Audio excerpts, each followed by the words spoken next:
Here.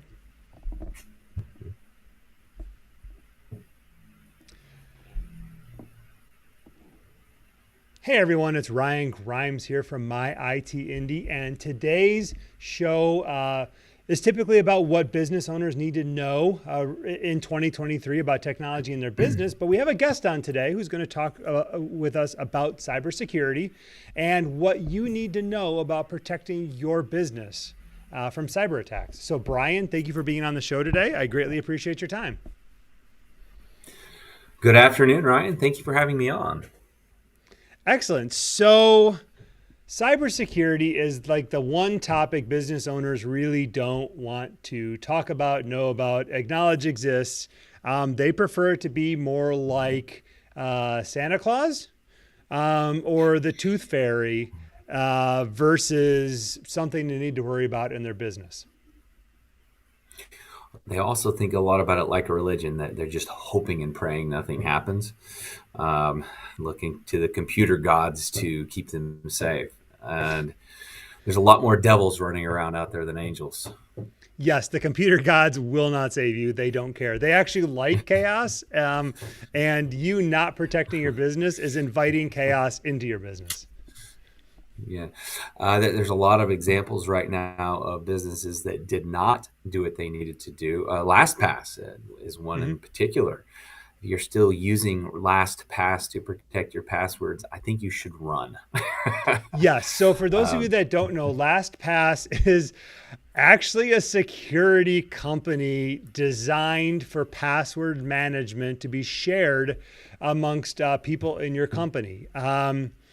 What happened is they were breached not once, not twice, but three times in the last year, and this last one was awful. Let's put it this way: if you're using LastPass, one password, the number one password, one word is a great alternative.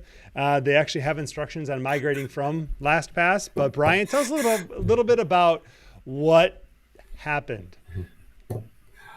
well, my understanding is that they had a person who was working from home, one of their engineers, and he had a virus that got downloaded. This virus was recording all of his keystrokes.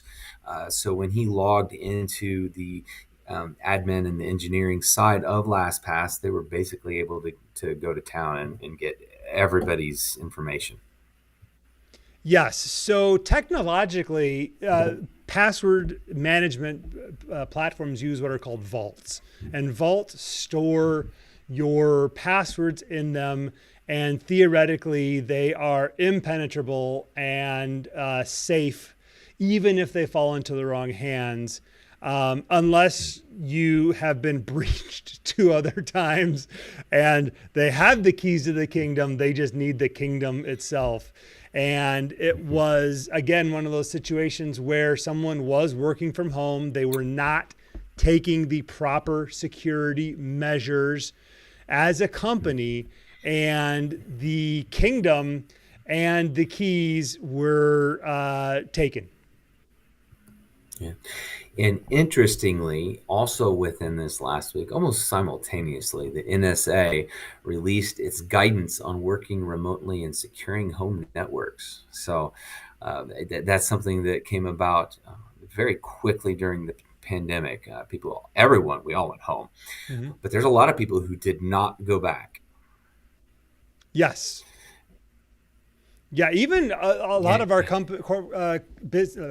try that again. A lot of our clients that are back in the office aren't there full time. Like they have work from home days.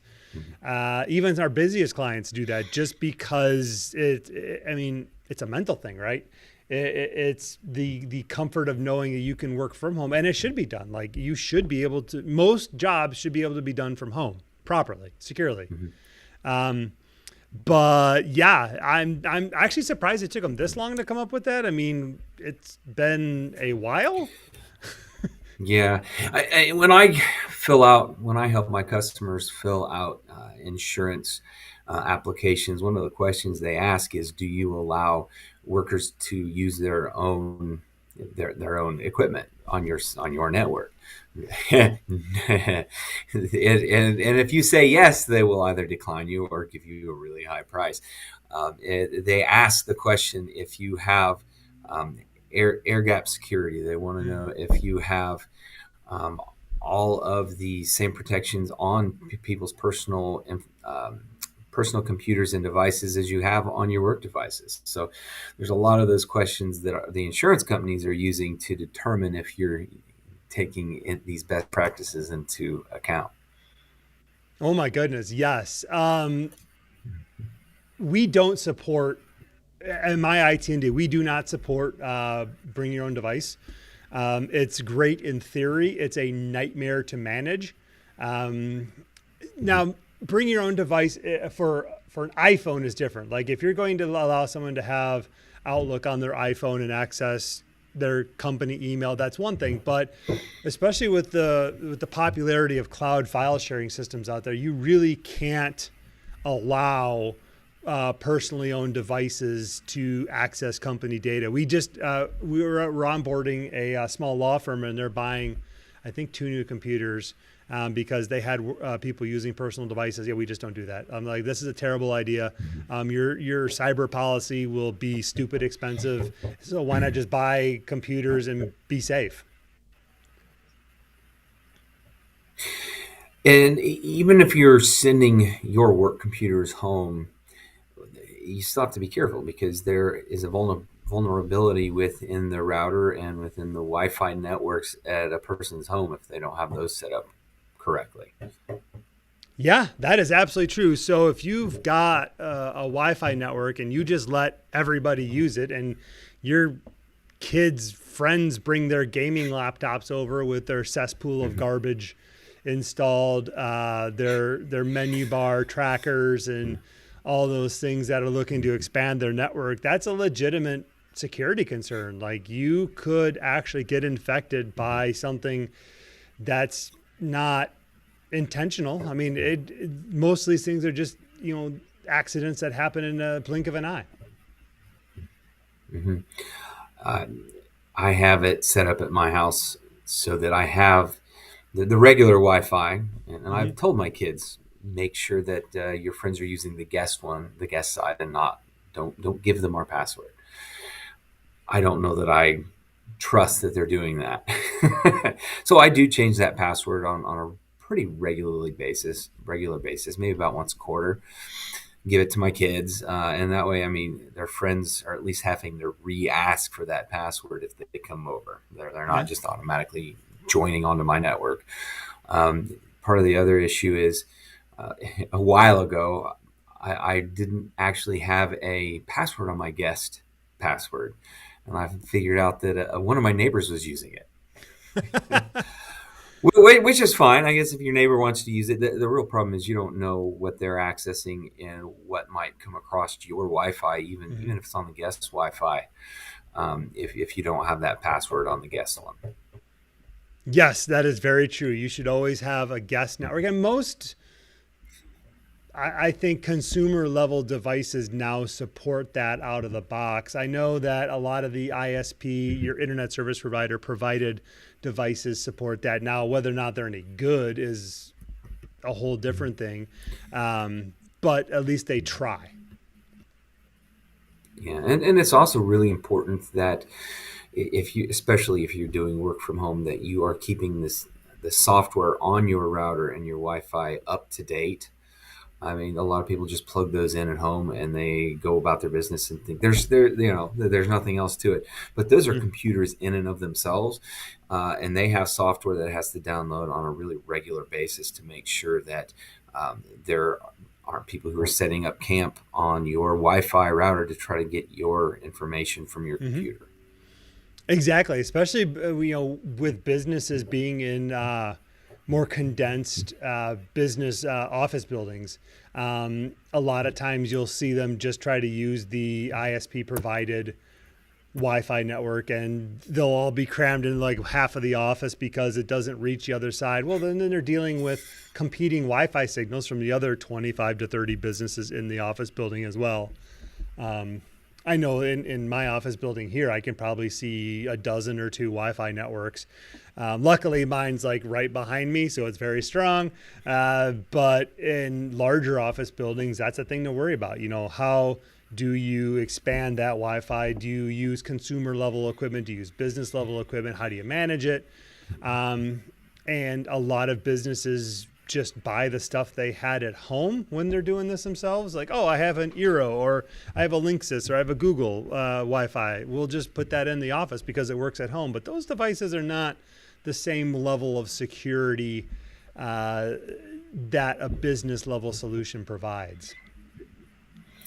Yeah, well, another thing that a lot of people do, whether it's at home or at the office, is they don't take the time to make sure and segregate users.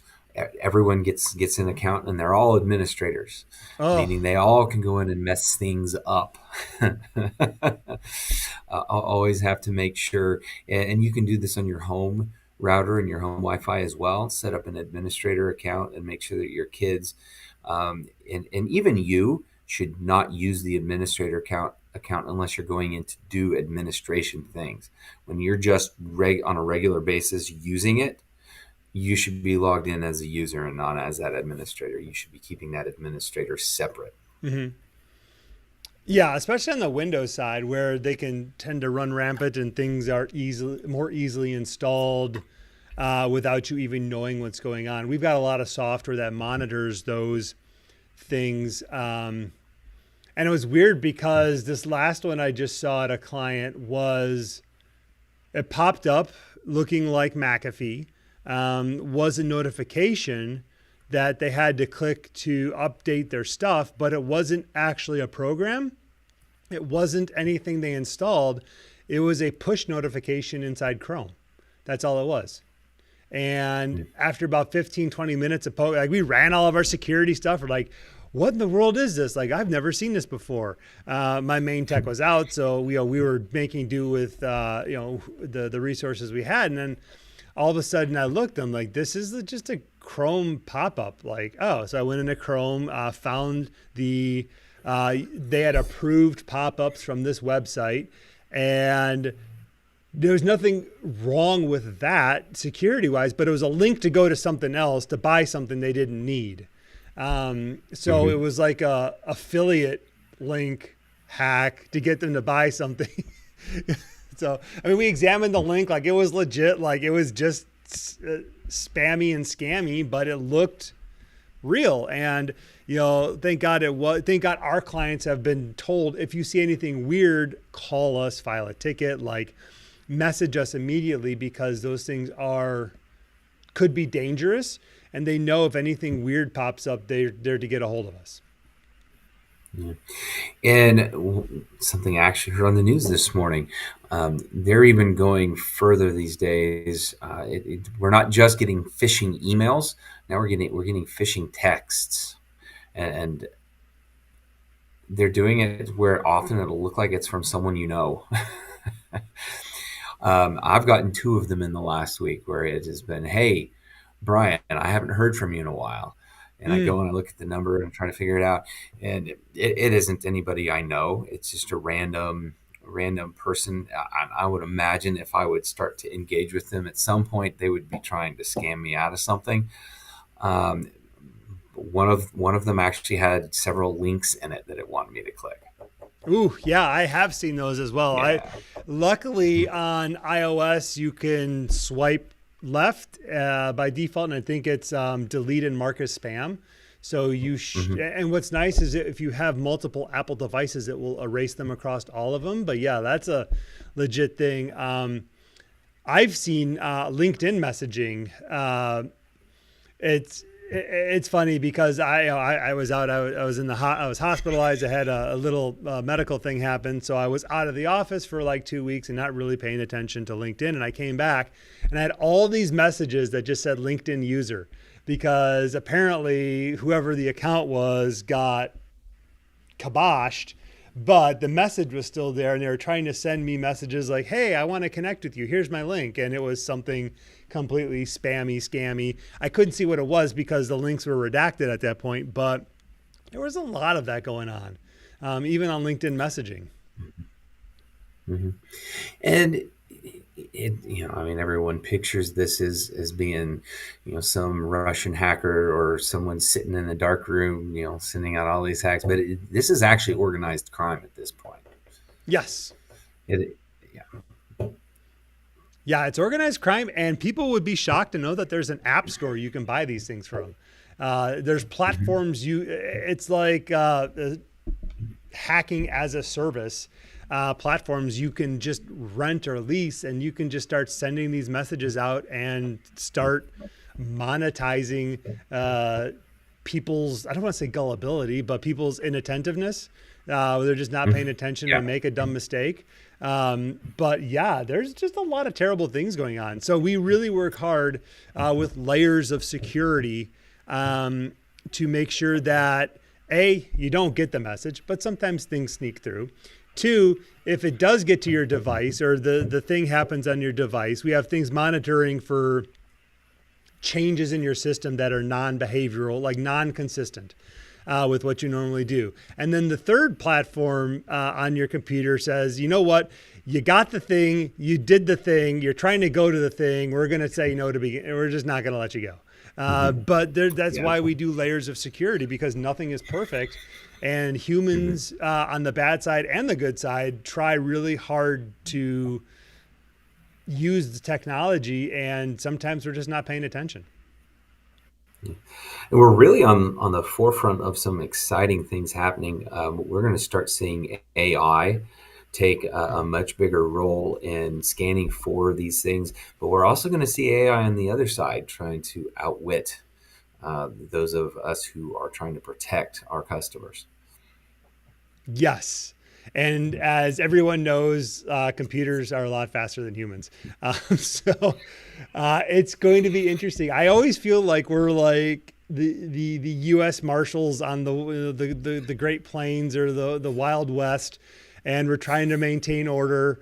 And like we don't have the resources we need because it's just really expensive to outsource and hire like dedicated security professionals, and the platforms we use are waging war against the bad guys. Like it's like this mythical war happening that they were trying to shield the business owners from even knowing about, but it does happen. Like I did a presentation the other day showing a live map. You can't really see it because I'm half, but let me go this way of global attacks happening on their Microsoft platform right now. It was not like, Mhm. hey, this is what could be. No, it was attacks happening that were not getting through and not being effective, but it's happening all the time. And it was fascinating for people to watch. Right back to those angels and devils. Yes, exactly. Exactly. So Brian, if Um, people want to get a hold of you and they want to talk about how to protect their business if something bad happens, how should they get a hold of you? well, I would certainly love to get an email from them. My email address is bculp at Morgan Insurance Group. My cell phone is pretty much published everywhere. So if you look me up on LinkedIn, you should be able to find my contact information there as well. On Facebook, in the phone book. I don't think anyone uses the phone book The anymore, what? though. The what? Morgan Insurance Group is, you'll be able to find me. But it is certainly important. We talk about all of these things that we're doing to try to safeguard you, and Ryan does an excellent job of keeping you safe from those bad actors. But at some point, your inattentiveness might let someone through, or someone might be good enough that they just managed to sneak through. You really need cyber insurance at that point, because you need to be able to have someone who has your back, who can come in and help you figure out what was hacked, how much information was taken, and those are expensive things. And cyber insurance is there to help make you whole, just the same as if your house burned down or someone broke into your business and stole all of the computer equipment. That's exactly the same thing if you have a hack. They basically came into your house and stole all of your information and all of your computer equipment, and the insurance is there to help get you back together. Yep. Absolutely. My name is Ryan Grimes. I'm the president of My IT Indy. We are a business to business IT services company, and our job is to make sure that you don't have to use Brian for cybersecurity claims. Nobody wants to go through that. It's a nightmare. Nobody wants to have a cyber event happen. But they are actively trying to make them happen. And if you haven't had anything yet, consider yourself lucky. And if you don't take any means to protect your business technology, we should absolutely talk, because you need to use both of us to make sure that your business is there tomorrow. Mm-hmm. Yeah. Everyone, have a great day. If you want to connect with me on LinkedIn, hit me up. I'm always open to new connections. And have yourselves a great day. Thank you. Yep.